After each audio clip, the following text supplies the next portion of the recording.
Bismillahirrahmanirrahim. Assalamualaikum warahmatullahi wabarakatuh. Selamat siang, teman-teman mahasiswa.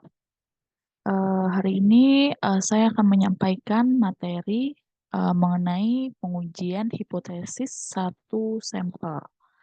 Jadi dalam pengujian hipotesis ini terbagi menjadi dua bab atau dua materi, yaitu pengujian hipotesis satu sampel, lalu yang kedua pengujian hipotesis untuk dua sampel. Nah, kalau minggu lalu kita sudah membahas mengenai teknik pengambilan sampel atau sampling. Nah, ini kita lanjut kepada bagaimana langkah-langkah dalam melakukan pengujian hipotesis. Oke. Sebelumnya kita harus mengetahui dulu apa sih yang dimaksud dengan hipotesis. Jadi ada hipotesis, kemudian ada hipotesis statistik. Nah, jadi kalau hipotesis itu adalah suatu pernyataan dan juga dugaan sementara dalam suatu penelitian untuk nantinya akan diuji validitasnya dan juga keabsahan dari ilmiah. Jadi ini baru dugaan sementara saja karena kenapa disebut sementara karena nanti terlebih dahulu akan diuji dulu apakah pernyataan tersebut itu valid dan juga bagaimana keabsahannya. Nah, kemudian hipotesis statistik. Oke, kalau hipotesis statistik itu adalah suatu proposisi ataupun anggapan mengenai parameter populasi yang dapat diuji secara statistik melalui sampel yang diambil dari populasi. Nah, sedangkan pengujian hipotesis statistik adalah suatu prosedur berdasarkan pada bukti sampel dan juga teori probabilitas untuk menentukan apakah suatu hipotesis merupakan pernyataan yang tepat. Ini yang akan kita bahas yaitu prosedur bagaimana untuk menguji hipotesis-hipotesis tersebut. Oke. Dalam pengujian hipotesis, perlu diketahui ada 5 langkah-langkah yang harus kita pelajari, yang harus kita ikuti gitu ya. Yang pertama, langkah pertama yaitu kita menetapkan hipotesis 0 atau H0 dan juga hipotesis alternatif. Nah, atau disebut juga H1 atau ada juga yang disebut dengan HA.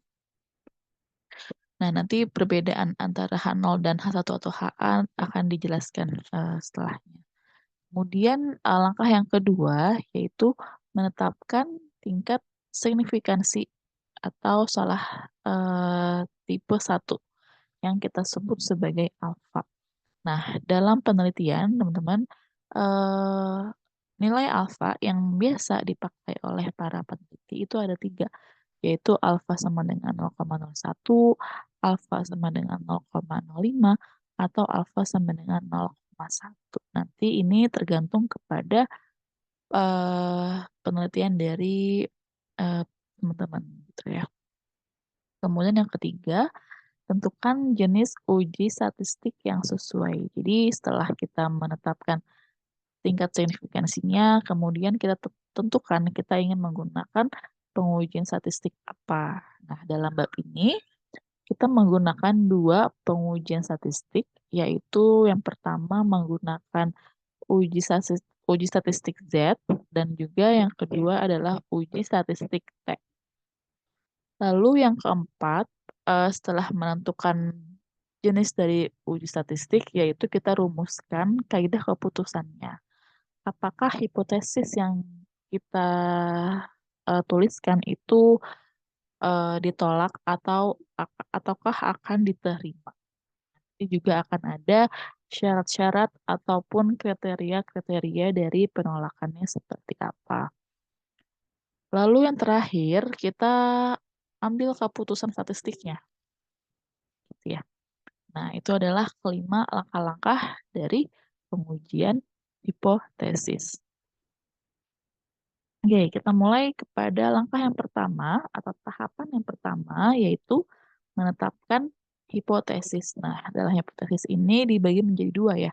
Tadi ada H0 dan juga ada H1. Nah, apa sih bedanya antara H0 dan H1? Kalau H0 atau hipotesis 0 adalah pernyataan yang sifatnya netral.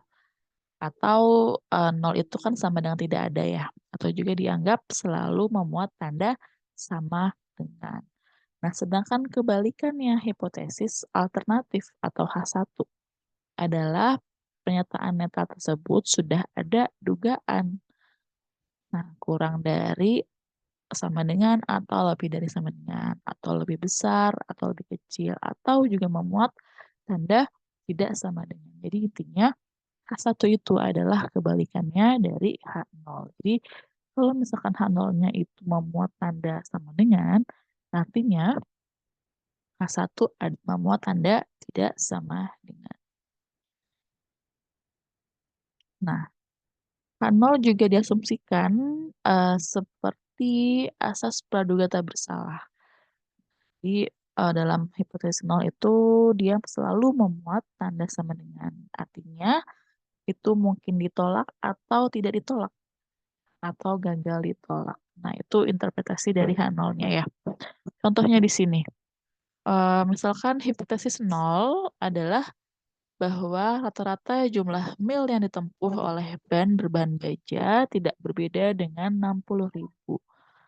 Maka hipotesis 0 yang akan ditulis adalah H0 titik 2 mu sama dengan 60.000. Jadi ini cara menulis notasi untuk hipotesisnya ya. Kita tulis H0, kemudian titik 2, mu sama dengan 60.000. Ini mengikuti dengan contoh dari soalnya ya. Nah itu cara menuliskan hipotesis 0. Nah sedangkan hipotesis alternatif itu merupakan lawan dari hipotesis 0. Jadi tidak pernah memuat tanda sama dengan. Secara umum, hipotesis ini itu dipercaya kebenarannya oleh peneliti, sehingga kita perlu untuk membuktikan. Sering juga hipotesis alternatif ini merupakan hipotesis penelitian, di hipotesis yang akan ditanyakan dalam penelitian. Nah, misalnya di sini. Artikel terkini menunjukkan rata-rata usia maskapai komersil Amerika Serikat itu adalah 15 tahun. Maka, bagaimana cara menuliskan H0 dan H1-nya sehingga H0-nya titik 2 sampai 15, sedangkan H1-nya kebalikannya mu tidak sama dengan 15. Nah, itu bagaimana cara menuliskan notasi untuk H0 dan juga H1 ya, atau hipotesis 0 dan juga hipotesis alternatif. Nah, ini contoh yang lain teman-teman untuk jenis hipotesis statistik. Pertama tadi contohnya, misalkan H0-nya tadi kan selalu memuat kata tidak gitu ya. Jadi misalkan H0, tidak ada perbedaan rata-rata kadar HB ibu yang meninggal dengan rata-rata kadar HB ibu dan yang tidak meninggal. Maka H1-nya itu adalah kebalikan dari H0 kan. Kalau H0 tidak ada perbedaan, artinya H1-nya ada perbedaan. Jadi H1 adalah ada perbedaan rata-rata kadar HB ibu yang meninggal dengan rata-rata HB darah ibu yang tidak meninggal. Atau yang kedua, misalkan H0-nya adalah tidak ada hubungan antara kadar HB darah ibu dengan kematian, maka satunya artinya kebalikannya. Ada hubungan antara kadar HB darah ibu dengan kematian. Nah, ini kedua contoh hipotesis statistik ya, antara H0 dan juga ada H1. Jadi kebalikannya. H0 itu selalu memuat kata tidak, sedangkan H1-nya berarti adalah ada hubungan. Nah, kemudian tahapan yang kedua adalah memilih tingkat signifikansi atau memilih alfa.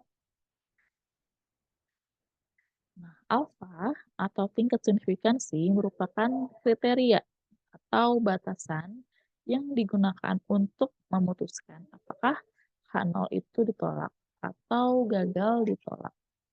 Nah, atau juga ada juga yang menyebut H0 ditolak atau tidak dapat ditolak atau H0 diterima ya. Kemudian, tingkat signifikansi juga menunjukkan besarnya peluang salah dalam kemudian juga disebut sebagai batas toleransi peluang salah dalam menerapkan nol, lalu juga merupakan nilai batas maksimal dari kesalahan menerapkan nol, juga merupakan batas maksimal kita salah menyatakan adanya perbedaan atau adanya hubungan. Itu adalah alfa atau tingkat signifikansi. Nah, dalam menentukan tingkat signifikansi atau menentukan nilai alfa tadi, itu tergantung kepada tujuan dan juga kondisi dari penelitian itu sendiri. Namun memang nilai alfa yang sering digunakan itu ada 3 tadi yang sudah disebut di awal, yaitu 10%, 5%, atau 1%, atau 0,1, atau 0,1, 0,05, atau 0,01. Nah, biasanya ini tapi tidak mutlak ya. Jadi ini biasanya memang untuk tingkat 5% itu dipilih untuk suatu proyek penelitian konsumen. Artinya ini merupakan penelitian yang menggunakan kuesioner ya, survei. Kemudian 1% itu untuk jaminan mutu dan juga 10% itu untuk jejak pendapat politik. Nah, itu hanya sebagai contoh saja, tapi ini tidak mutlak karena kembali lagi kepada tujuan dan juga kondisi dari penelitian itu. Kemudian sebelum merumuskan kaidah keputusan dan juga mengumpulkan data sampel, nah kita terlebih dahulu harus menentukan tingkat signifikansinya. Gitu ya. Kemudian langkah selanjutnya, itu langkah ketiga, yaitu memilih statistik pengujian. Jadi statistik pengujian. Statistik pengujian adalah suatu nilai yang ditentukan dari informasi sampel. Kemudian statistik pengujian juga digunakan untuk memutuskan apakah menolak hipotesis nol atau tidak menolak hipotesis nol. Nah, dalam bab ini kita menggunakan dua pengujian ya. Pertama, uji Z dan juga yang kedua itu uji T. Nah, jadi apa sih yang membedakan keduanya? Jadi kalau misalkan kita ingin menguji hipotesis rata-rata pada saat standar deviasi populasi diketahui, maka kita menggunakan pengujian Z statistik. Tapi apabila kita ingin menguji hipotesis rata-rata pada saat standar deviasi populasinya tidak diketahui, maka kita menggunakan pengujian T statistik. Jadi itu yang membedakan antara kedua uji Z dan juga uji T. Nah, untuk rumus dari uji Z-nya, nah, juga sebenarnya sudah dibahas di materi minggu sebelumnya, yaitu rumus Z adalah X bar, min mu per tol per akar N. X min mu per standar deviasi per akar N. Ini rumus untuk Z hitungnya. Nanti akan kita bandingkan dengan nilai dari Z tabelnya. Nah, ini merupakan jenis-jenis pengujian statistik. Nah, jadi terbagi dua ya. Ada statistik parametrik dan juga non-parametrik berdasarkan skala pengukurannya. Jadi untuk berbagai skala pengukuran itu menggunakan pengujian statistik yang berbeda juga ya. Contohnya misalkan untuk pengukuran skala nominal itu menggunakan teori hubungan atau asosiasinya itu menggunakan tes binomial. Nah, kemudian untuk ordinal kita menggunakan rantes, sedangkan untuk interval dan reduced ratio itu menggunakan t-test. Nah, misalkan ANOVA ya. Nanti mungkin lebih jelasnya teman-teman juga apa namanya akan dibahas dalam metode penelitian ya, untuk berbagai pengujian statistik. Itu tapi yang kita bahas pada statistik kedua ini yaitu kita menggunakan uji t-test, artinya pengukuran skalanya menggunakan interval dan rasio. Nah, kemudian selanjutnya setelah memutuskan menggunakan penguji statistik apa, lalu kita rumuskan kaidah keputusan. Nah, dalam merumuskan kaidah keputusan, nah kita harus terlebih dahulu menentukan daerah kritis. Nah, daerah kritis itu adalah daerah penerimaan atau daerah penolakan H0. Selain daerah penolakan H0, juga kita bisa menentukan dengan nilai P-nya atau P-value berdasarkan tabel. Nah, ini contoh untuk uh, critical region-nya atau daerah kritisnya ya.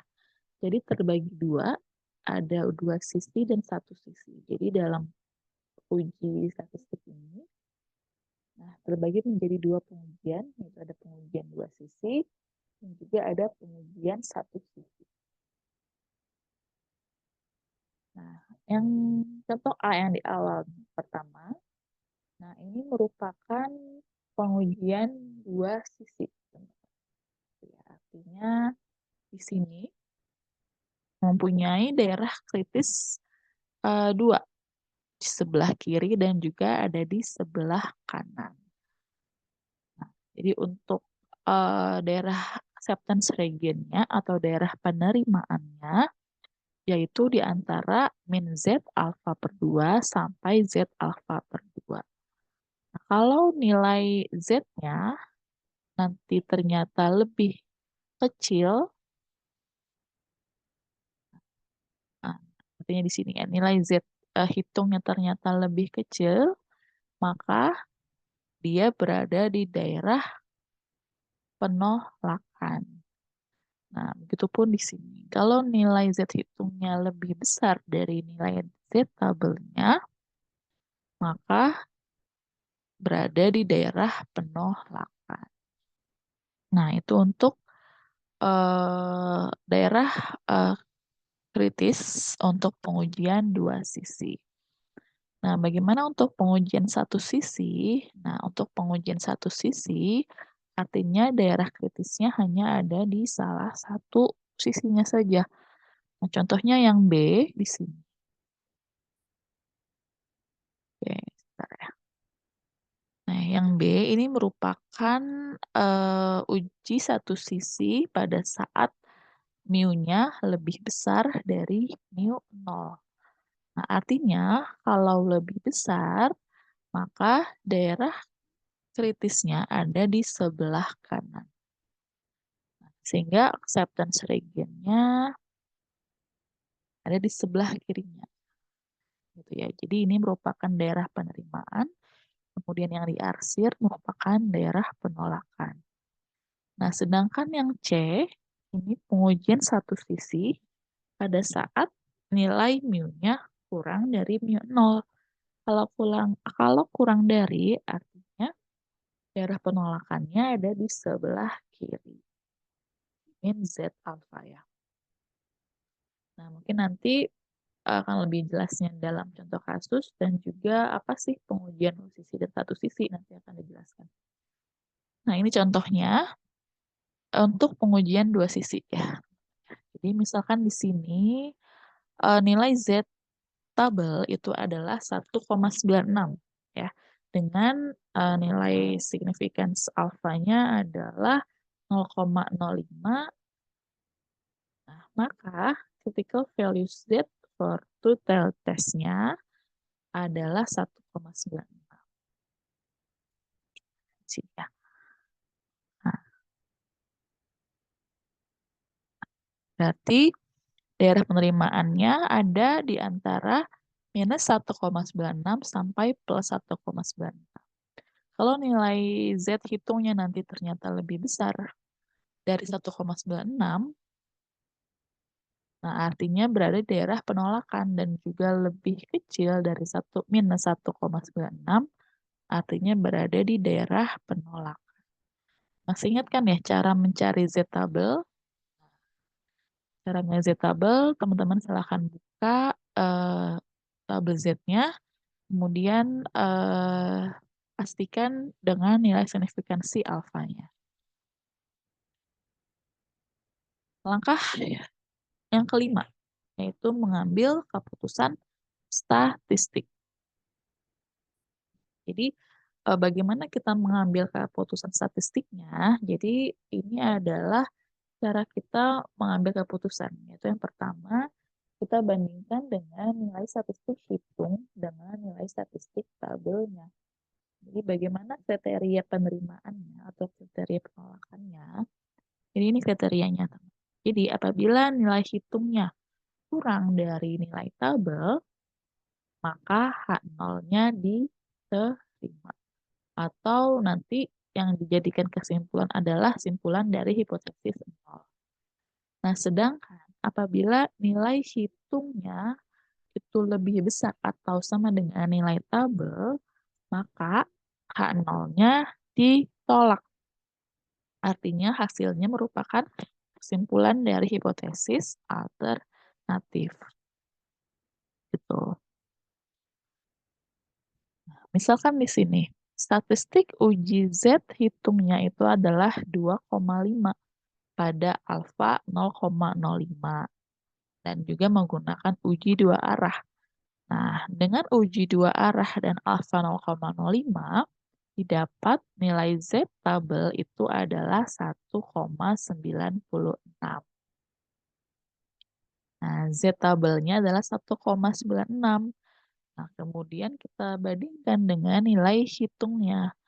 Ternyata nilai hitungnya adalah 2,5. Artinya 2,5 ini ternyata lebih besar dari nilai tabelnya kan. Jadi 2,5 itu lebih besar dari 1,96. Maka kesimpulannya atau keputusannya adalah H0 ditolak. Jadi merupakan kesimpulan dari hipotesis alternatif. Gitu. Nah, jadi misalkan H0-nya adalah tidak terdapat pengaruh antara kompensasi terhadap kinerja karyawan.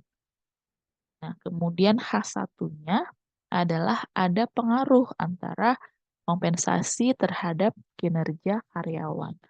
Maka dengan Z hitung lebih besar dari Z tabel atau 2,5 lebih besar dari 1,96, maka dapat disimpulkan bahwa ada hubungan atau ada pengaruh antara kompensasi dan juga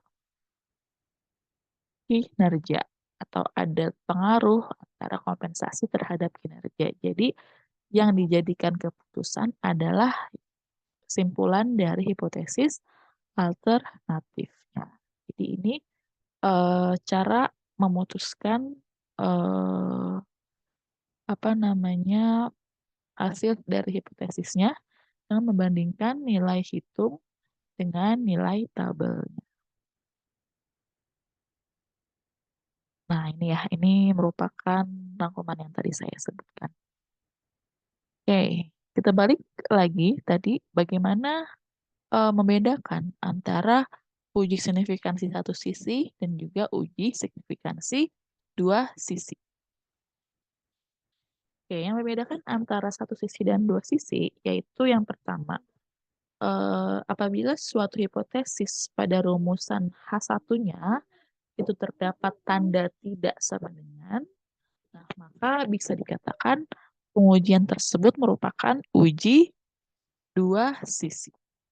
Nah, apabila kebalikannya, apabila suatu hipotesis atau rumusan hipotesis alternatifnya itu memuat tanda lebih besar atau lebih kecil, maka dapat dikatakan pengujian yang dilakukan adalah pengujian satu sisi.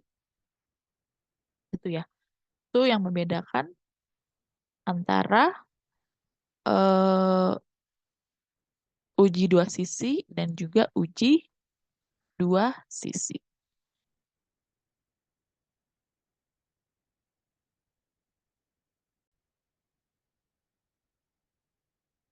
Nah, kemudian selanjutnya,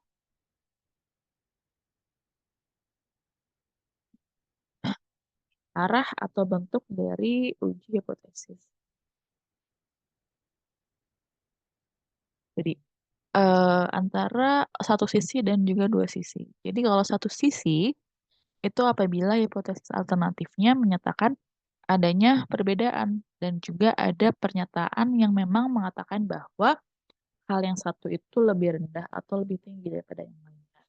Contohnya misalkan BB bayi dari ibu hamil yang merokok itu lebih kecil dibandingkan BB bayi dari ibu hamil yang tidak merokok. Jadi dia dalam hipotesisnya itu dinyatakan tuh apakah lebih kecil atau lebih besar.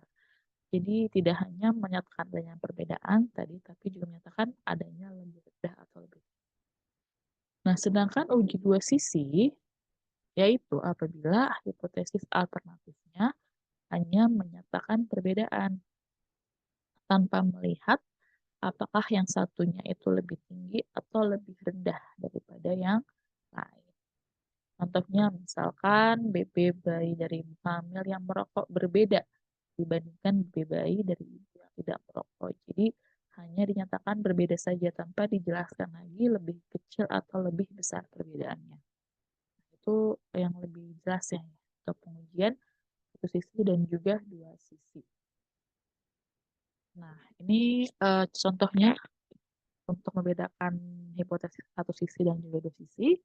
Misalkan untuk uji satu sisi, H0-nya adalah rata-rata pendapatan pialang wanita kurang dari atau sama dengan 65.000 per tahun. Kemudian H1-nya rata-rata pendapatan pialang wanita lebih dari 65.000 dolar per tahun. Jadi dinyatakan ya kurang dari atau lebih dari. Nah, sedangkan dua sisi di sini contohnya H0-nya misalkan rata-rata pendapatan pialang wanita sama dengan 65.000 per tahun. H1-nya rata-rata pendapatan pialang wanita tidak sama dengan 65.000 per tahun. Jadi jelas ya perbedaan antara satu sisi dan juga dua sisi. Nah, ini yang tadi dijelaskan di awal ya, bagaimana daerah kritis untuk penerimaan atau penolakan H0 untuk satu sisi dan juga untuk dua sisi.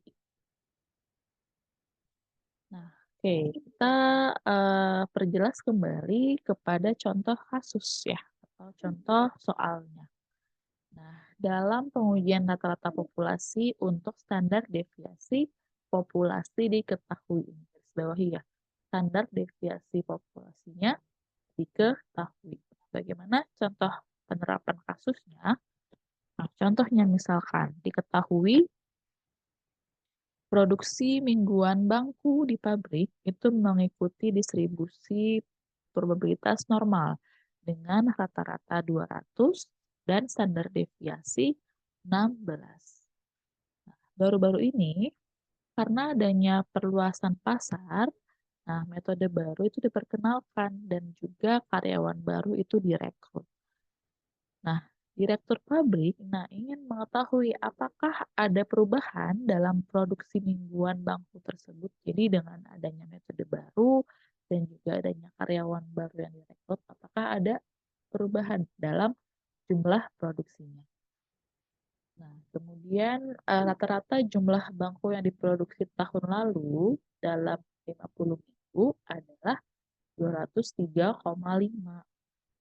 Apakah rata-rata jumlah bangku yang diproduksi itu berbeda dari 200 pada tingkat kepercayaan 0,01? Nah, itu contoh kasusnya ya. Jadi dalam soal standar deviasi untuk populasinya diketahui. Nah, kita menyelesaikan soalnya atau kasusnya itu melakukan 5 tahap pengujian hipotesisnya. Ya, tadi yang disebutkan di awal. Yang pertama yaitu menyatakan hipotesis nol dan hipotesis alternatif. Jadi merujuk pada soal dapat H0 dan H1-nya ya. Nah, jadi H0-nya adalah H0,2 mu sama dengan 200 dan H1-nya kebalikannya mu tidak sama dengan 200. Nah, jadi kita lihat kepada soal yang ditanyakan. Yang ditanyakan adalah apakah rata-rata jumlah bangku yang diproduksi berbeda dari 200 pada tingkat kepercayaan 0,1. Jadi inilah yang dijadikan hipotesis. Nah, artinya dari soalnya sudah jelas ya. K0-nya adalah rata-rata sama dengan 200 dan H1-nya mu tidak sama dengan 200. Dari tandanya saja sudah diketahui dan juga dari soal juga diketahui dia hanya menyatakan apakah adanya perbedaan tanpa dinyatakan lebih besar atau lebih kecil dari 200-nya. Sehingga dapat dikatakan kita melakukan pengujian dua sisi. Nah, kemudian yang kedua, pilih tingkat signifikansi. Nah, dari soal sudah diketahui bahwa alfanya adalah 0,01. Kemudian yang ketiga, pilihlah statistik pengujian. Nah, tadi merujuk kepada di awal yang sudah saya sebutkan, untuk pengujian statistik pada saat standar deviasi populasi diketahui, maka kita menggunakan uji Z statistiknya. Jadi, kita menggunakan uji Z dengan rumus Z sama dengan X min U per to per akar N. Nah, jadi kita memilih uji Z statistik. Lalu kaidah keputusannya.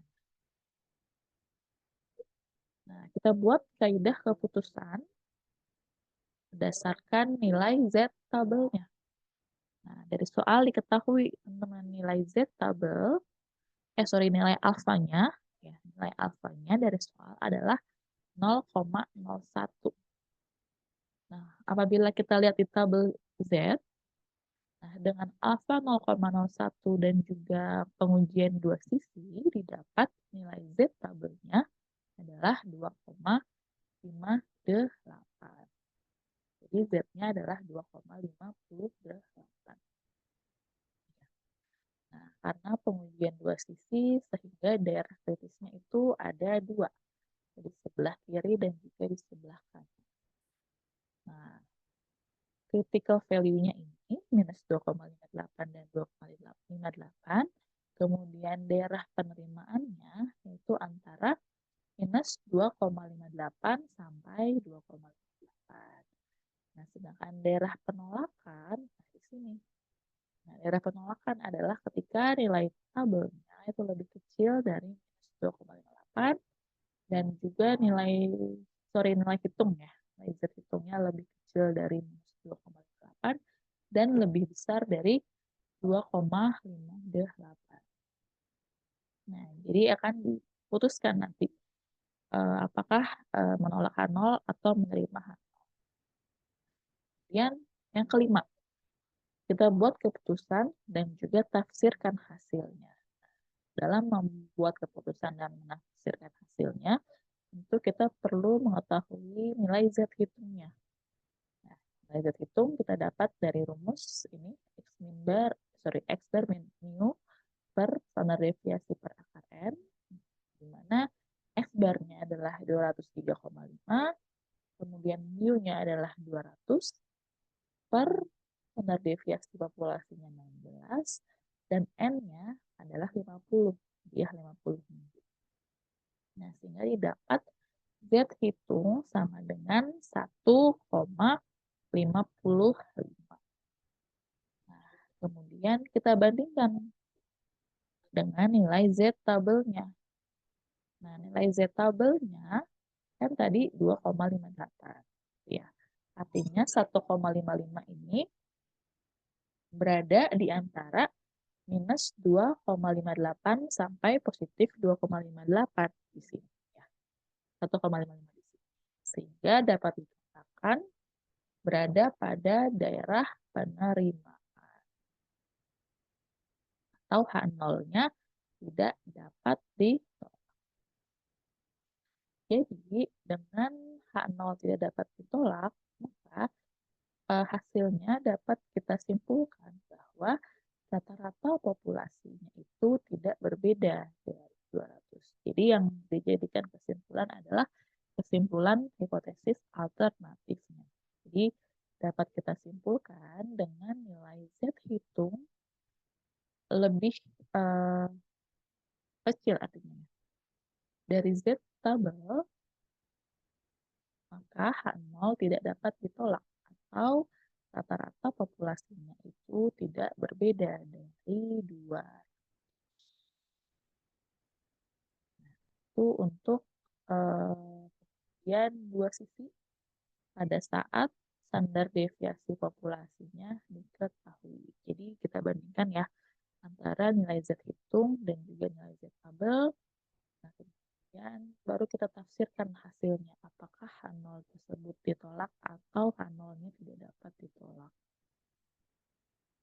Nah, lanjut kepada contoh kasus yang kedua. Jadi pada saat standar deviasi populasinya tidak diketahui. Nah, bagaimana contoh kasus untuk standar deviasi populasi tidak diketahui? Nah, contohnya misalkan sebuah perusahaan asuransi melaporkan rata-rata biaya mengajukan klaim sebesar $60. Kemudian perbandingan industri menunjukkan jumlah ini ternyata lebih besar dari kebanyakan perusahaan asuransi lain. Sehingga perusahaan ini memutuskan untuk mengadakan tindakan pemotongan biaya. Nah, untuk menilai pengaruh dari tindakan pemotongan biaya, Dewan Pengawas ini memilih sampel acak sebanyak 26 klaim yang diajukan pada bulan lalu dengan standar deviasinya yaitu 10,04. Nah, informasi sampel di bawah ini adalah sampelnya ada 26 klaim asuransi. Nah, dengan tingkat kepercayaan 0,01, apakah tepat untuk disimpulkan bahwa rata-rata biaya untuk mengajukan klaim itu kurang dari $60? Nah, ini berarti ya H0 hipotesisnya. Apakah rata-rata biaya untuk mengajukan klaim itu kurang dari 60? Nah, udah ada arah kurang darinya. Artinya akan kemudian satu sisi. Penyelesaiannya sama, kita menggunakan kelima tahapan dalam uji statistik. Pertama tadi kita nyatakan hipotesis 0 dan juga hipotesis alternatif. Oke. H0.2 mu lebih besar atau sama dengan 60. Kemudian H1-nya adalah mu kurang dari 60. Jadi yang di H1-nya kita tulis adalah yang dinyatakan dari soal. Yang ditanyakan di soal itu kan kurang dari apakah rata-ratanya klaim itu kurang dari 60. Nah, artinya ini kita jadikan hipotesis alternatif. Nah, jadi kalau H1-nya kurang dari 60, berarti H0-nya kan kebalikannya ya, lebih besar. Atau sama dengan sudah jelas tadi ya, karena ada tanda lebih kurang atau lebih besarnya, maka kita menggunakan pengujian satu sisi. Nah, kemudian yang kedua kita pilih tingkat signifikansi. Sudah jelas signifikansinya alfanya sama dengan 0,01. Lalu yang ketiga pilih statistik pengujian. Jadi pada saat standar deviasi populasi tidak diketahui, maka kita menggunakan uji T statistik. Nah, rumus dari uji T statistik adalah X bar min mu per S per akar N. Nah, jadi kita menggunakan tabel T statistik ya, bukan menggunakan tabel Z statistik. Nah, itu jangan sampai kebalik antara uji T dan juga uji Z. Lalu yang keempat, kaidah keputusan. Nah, kita buat kaidah keputusannya berdasarkan T tabel tadi ya, bukan tabel Z, tapi tabel T. Nah, cara melihat tabel T, kita membutuhkan degree of freedom atau derajat kebebasan dan juga alfanya tadi ya. Rumus dari DF ini sudah dibahas ya di minggu lalu. DF itu adalah rumusnya N-1.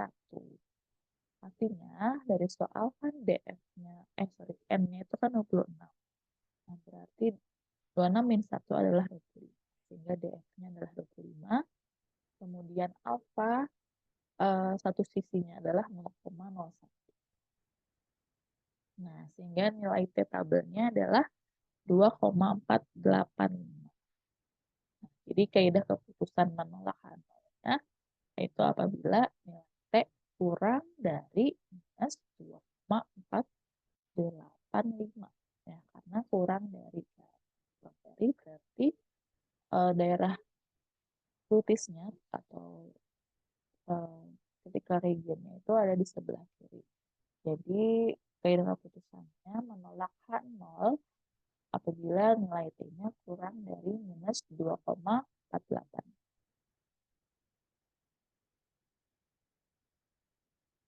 Yang kelima, tahapan terakhirnya yaitu kita buat keputusan dan juga kita tafsirkan hasilnya. Nah, kita cari terlebih dahulu nilai dari T hitungnya. Ya. Nah, nilai T hitung rumusnya adalah X bar min mu per S per akar N. Dapat T hitung adalah minus 1,818. Nah, sini ya. Berarti T hitung minus 1,818 dan tabelnya adalah minus 2,485. Artinya dapat kita lihat bahwa berada di daerah penerimaan atau dia lebih besar dari minus 2,485 ya, dia di sebelah kanan minus 2,4.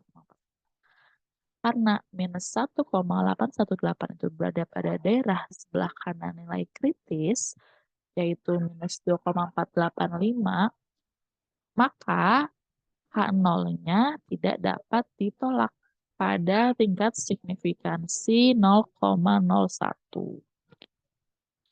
Sehingga dapat kita simpulkan bahwa tidak terlihat adanya tindakan pemotongan biaya dapat menurunkan rata-rata biaya setiap klaim menjadi kurang dari $60. Gitu ya. Nah, jadi H0-nya tidak dapat ditolak. Nah, jadi berdasarkan perbandingan dari nilai T hitung dan juga nilai dari T tabel. Jadi dapat kita simpulkan bahwa tidak terlihat bahwa tindakan pemotongan biaya menurunkan rata-rata biaya setiap klaim menjadi kurang dari $60. Ya, jadi yang menjadi kesimpulan adalah kesimpulan hipotesis alternatifnya. Nah, itu untuk contoh kasus kedua, teman-teman. Jadi dalam pengujian hipotesis satu sampel terbagi menjadi dua ya. Jadi pengujian hipotesis satu sisi dan dua sisi, kemudian juga pada saat uji hipotesis pada saat standar deviasi populasi diketahui, dan juga pada saat standar deviasi populasi tidak diketahui. Oke, itu yang dapat saya sampaikan untuk materi uji hipotesis satu sampel. Nanti pertemuan berikutnya dilanjut kepada pengujian hipotesis dua sampel. Terima kasih atas waktunya. Wassalamualaikum warahmatullahi wabarakatuh.